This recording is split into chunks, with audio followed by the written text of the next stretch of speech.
It's another edition of the UTPA Basketball Show.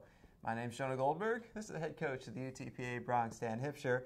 Bronx, over the weekend, after a loss against Bakersfield, came back and beat Seattle 68-57. A game that saw the Bronx hit 7 3-pointers, and really just out of the gate, your team was just on fire. Yeah, they were in a zone, and JJ opened it up. Like I think he hit 3 of his first 4 maybe, and got it spread out a little bit, and it was just, great for us. I mean, 7 3-pointers is not a expansive amount for a lot of teams. Seattle did it in a loss, but for us, that's a good sign. Unfortunately, we only have Gennari shooting a good percentage from 3, and then Boga has his nights. And when they're both together, it allows us to get a little better spacing and opens up the floor for us. And it was really a good sign. Great to see us do that.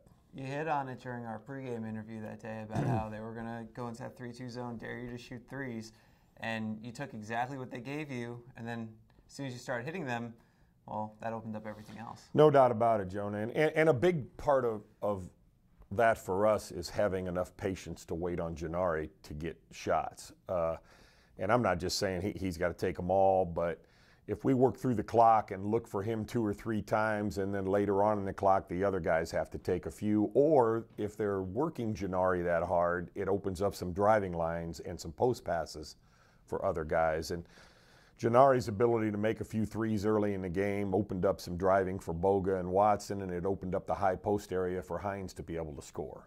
Yeah, and then after, your team had 5 threes in the first maybe 13 minutes, 4 from Gennari. Only 2 more the rest of the way, but you didn't need them. You didn't have to take them because those inside lanes were suddenly open. They put so much time in again to Gennari and the spacing that even Gennari started to shot fake and drive into some gaps and hit some pull-ups and get to the free throw line, and it was really good for us. Boga had a rough kind of start, but then he got it going, and I think he had 1 3 in the second half. I don't know if Gennari may have had 1 in the second half, yeah. But before that, I think we had 5 or 6 at halftime, or 5, I guess, and then 2 the second half. So it was good, but it allowed Osborne to get in the lane a little bit. It allowed Watson to have a career high 3 for 4, 4 for 6 at the line with 7 assists.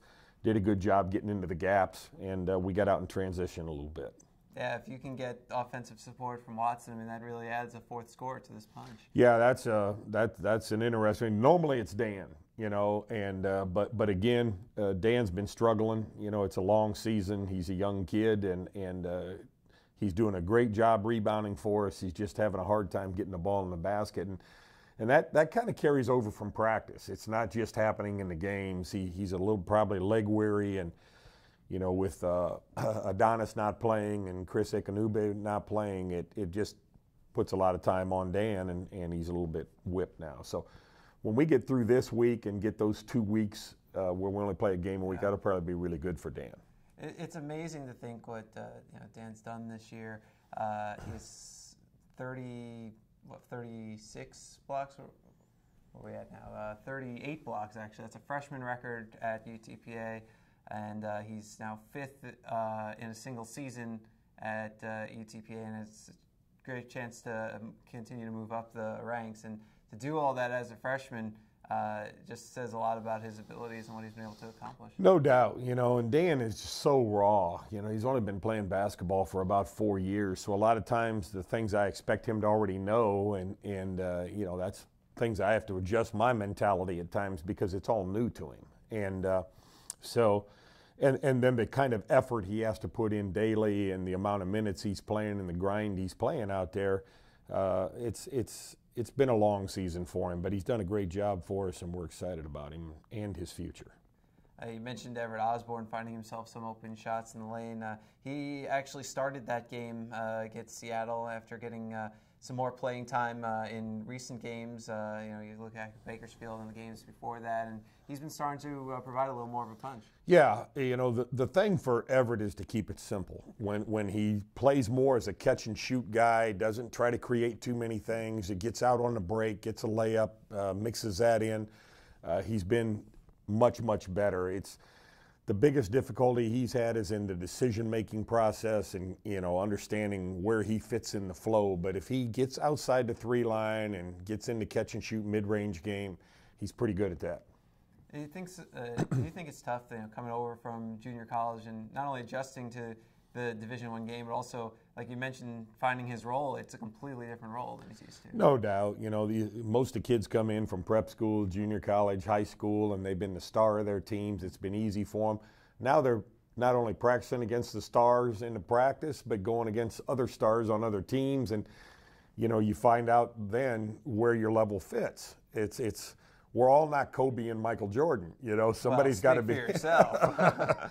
Somebody's got to be John Paxson and Steve Kerr. Yeah. So it's how you fit and how you can help a team, and sometimes it takes a while to figure that out. And unfortunately, Jonah, our depth has forced us to figure that out in game action, not just practice. So, those kids have to play. I mean, I think Watson came here as a walk-on kid, and he's providing punch for us, and I think we're down to about 7 recruited players. And so now it's not just finding yourself and producing in practice, you have to do it on game night, which makes it a little more difficult. Yeah, but you've already matched last year's win total, which is a sign of progress. Right. So you've got a good month to go in the season at least, and it's all about taking that next step forward, and that team seems to be doing that. Well, somewhat. We expected a lot more, but again, you can't predict with injuries what happens. If you go to any of these teams in the league, like you just go to New Mexico State, and when Mullins was out, they weren't very good. Yep. So he gets back full go. They get Chile back full go, and now they're good. They're very good, and they expected a whole different season too. Starting out, they had a rough non-conference season, but 2 of their best players were out, so it doesn't make it much fun. And they had scheduled hard. I think they played St. Mary's and Gonzaga, Wichita State, and UTEP twice, New Mexico twice. So, but you got to be healthy, and that's part of it. But we're excited about the future and happy about these wins. And one of the things that we talked about yesterday a little bit though is, we have to grow defensively. Our youth and inexperience and depth are killing us. Our defensive statistics aren't good. We win when we out-offense the other team. And our last 2 wins at home, Grand Canyon and Seattle, to me, 2 pretty good teams, were because we shot 55% from the floor, not because we locked them down. Seattle, and what also made that win more impressive, and I will point out you held them 32% shooting in the second half. There you go. I won't point out the first half percentage. Exactly. But, that's a team that they'd beaten you 3 times in a row by an average of 20 points per game. That we had no answers. They're physical, they're big. The Umapeg and Flora, I think both of them are 5th-year senior guards with great shooting ability and range, and we had not been able to get them stopped.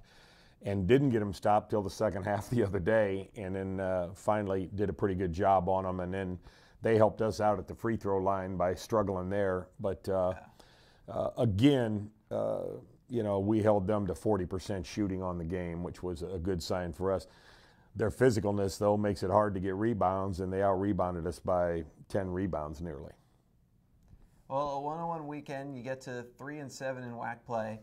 You jump back ahead of Chicago State in the standings. And, don't look now, but one of the teams you're playing this week, Utah Valley, you're only half a game behind them. So when you're looking to continue to move up and battle for positioning in these final weeks, that's a pretty big game with a chance to cement yourself with a better seed. No doubt about it. It's and we have not played well against them either. Maybe the Seattle's a good sign because we haven't played well against either one of those teams.